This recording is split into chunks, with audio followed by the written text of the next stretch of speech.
అందరికి నమస్తే. గత 5 రోజుల నుంచి ఆంధ్ర రాష్ట్రం మొత్తం కూడా ఒక కేసు మీద కూడేకూస్తుంది.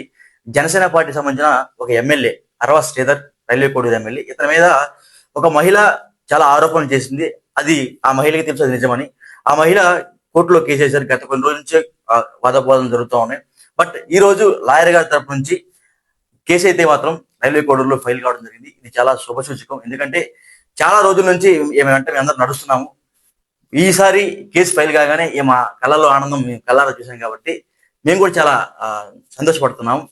దీని మీద లాయర్ గారు మాట్లాడతారు. అన్న చెప్పండి, మీరేం చెప్తారు?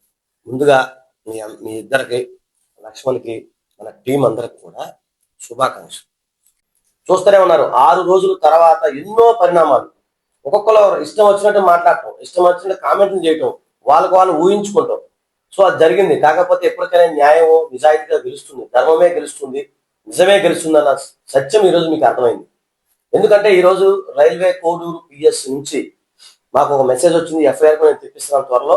ఆ క్రైమ్ నెంబర్ 22/2026 కింద ఎఫ్ఐఆర్ నమోదైంది. అలాగే చీటింగ్ కేసు, మిస్క్యారేజ్, అలాగే modest of women, criminal intimidation, ఇలా తదితర సెక్షన్లు అన్ని కూడా 7 years, సుమారుగా 7 years వరకు జైలు శిక్ష పడే సెక్షన్లే. సో ఈ రోజు మేము విజయం సాధించామంటే మీ అందరి యొక్క కృషి. ఓకే మేడం, మీరేం చెప్తారు?